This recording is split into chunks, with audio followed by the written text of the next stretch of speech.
Can love take someone's life? A young woman endured her partner's every abuse, every slap, and every insult simply because she loved him. The relationship broke, the distance grew, but when she finally returned to that house, they were united forever. The only difference was, this time, she was dead. And do you know what the strangest part is? These murders don't happen out of nowhere. There is no single day of anger behind them. Instead, it's a calculated trap, slowly laid out over years right inside a victim's own home. Yet the system turns a blind eye. The police dismiss complaints as a domestic matter, and hospitals overlook hidden bruises, chalking them up to simple accidents. By the time everyone's eyes open, it's already too late. A vibrant life, reduced to nothing more than a case file number. Today, the story we are about to tell you is exactly what happened to a young woman, and her name was Sarah Henshaw. All right, guys, welcome to Who Was. First, let's get to know who Sarah Henshaw was. Sarah was a young woman living in the UK. She was already a single mother to one daughter and wanted to start her life fresh.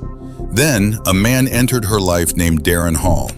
Darren Hall was a carpet fitter who used to fit carpets in people's homes. According to resources, when Sarah met him, she was around 19 or 20 years old, while Darren was 24. Their relationship began in the year 2012.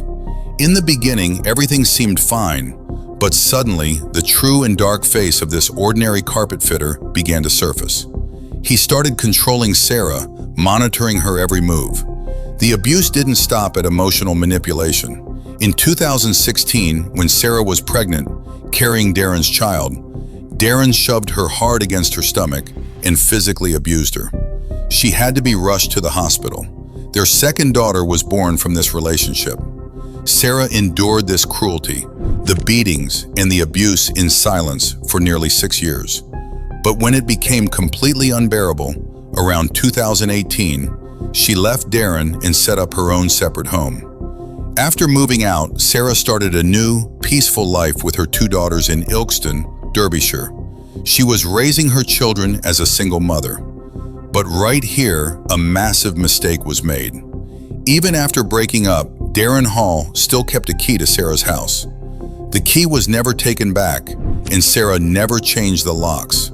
She thought that maybe Darren had changed, and since they shared a daughter, he was allowed to come and go occasionally for the child's sake. Then came April 2022. Sarah's grandfather passed away. This grief made Sarah realize that life is too short to tolerate toxicity anymore. She made a final, definitive decision to cut all ties with Darren forever. But for a man like Darren Hall, who viewed Sarah as his personal property, this was completely unacceptable. His control was slipping away, and that very realization was turning him into a dangerous monster. And then, that ill-fated day arrived. Tuesday, June 20th, 2023. Sarah spent her day with a close friend. Around 9 p.m., Sarah was captured on a nearby CCTV camera for the last time. This would be the final photo of her alive. Sarah returned home, but before 10 p.m., her front door opened. Sarah didn't open it. It was Darren Hall, unlocking the door with that old key he had never returned. Sarah did not want him in her house. A friend of Sarah who was present at the house later told the police that Sarah repeatedly and clearly told Darren to leave, but Darren refused and sat right down. The tension in the air was suffocating. Sarah left briefly to drive her friend home, and when she came back, the two of them were completely alone in the house. At 10:09 p.m., Sarah sent a final text message to her best friend.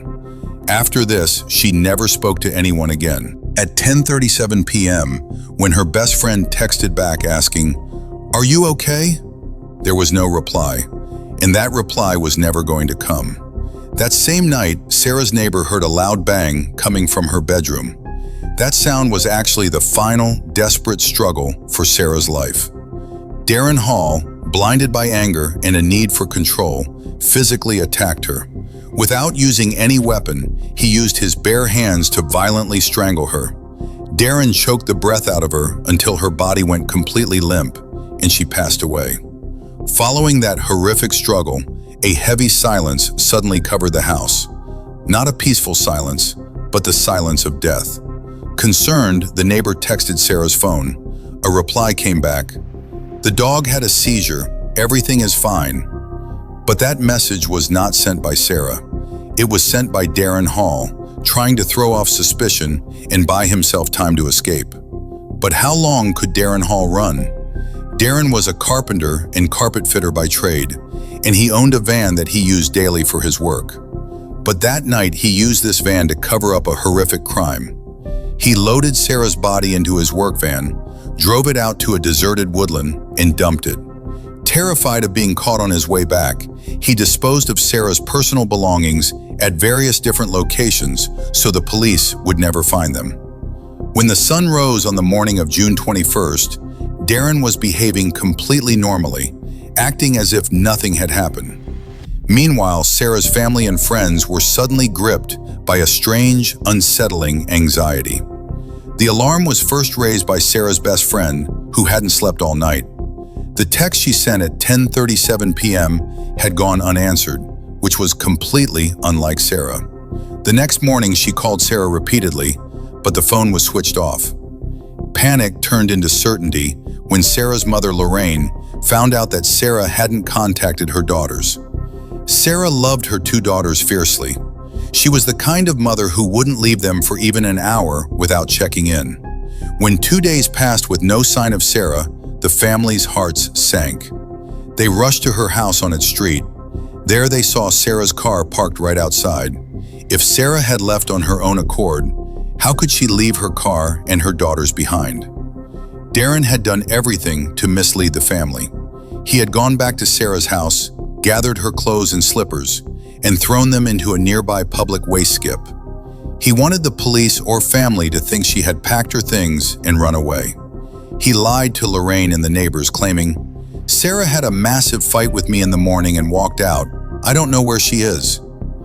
But a mother's instinct knows everything. Lorraine had suspected Darren from the very beginning. After 3 days of silence and endless lies, on June 23, 2023, Sarah's family and her best friend went straight to the police station to file a missing persons report, explicitly telling the police about their suspicions regarding Darren. Recognizing the gravity of the situation, the police acted immediately and kicked down the door to Sarah's house. The scene inside shocked them. Left behind in the house were a bucket, a mop, and a bottle of bleach. Clear signs that someone had frantically tried to clean up bloodstains and destroy evidence. Along with this, police found Sarah's broken necklace on the floor, featuring an elephant charm. Darren Hall was arrested on the spot that very day, June 23rd, on suspicion of murder. Darren tried to play innocent in front of the police, claiming he had no idea where Sarah was. But then investigators pulled out the one piece of evidence Darren never saw coming: the digital footprints of his presence, his phone data, and his van's GPS. The data revealed that on the night of June 21st, at exactly 1:50 a.m., Darren's phone tracked along the M1 motorway and stopped at a completely isolated lay-by near a woodland in Chesterfield. Why would anyone be at a deserted spot at 2 o'clock in the morning? Most shocking of all, the data showed that in that pitch-black night, the torch on Darren's phone was being switched on and off repeatedly, and his health app recorded that he took exactly 266 steps. Darren was exerting heavy effort in the dark woods. He was hiding Sarah's body. On June 26th, using the precise GPS and phone data, police raided those woods. Deep in the undergrowth, they discovered Sarah Henshaw's body, wrapped tightly in a blue tarpaulin, the exact same tarpaulin fragments found back at Darren's house. When Darren Hall found himself completely trapped in a web of forensic evidence, he changed his story in court. He broke down in tears, claiming, "It was an accident. Sarah fell down the stairs during an argument and I panicked. That's why I hid her." But the court completely rejected his lie. Medical examinations and forensic reports clearly showed signs of strangulation, completely destroying his fake story about a fall. How could someone calmly clean up a crime scene, dispose of evidence, and send cold, calculated fake text messages? In December 2023, a jury at Derby Crown Court found Darren Hall guilty of brutal murder. The carpenter was sentenced to life imprisonment, with the judge ordering that he must serve a minimum of 17 years before he can even apply for parole.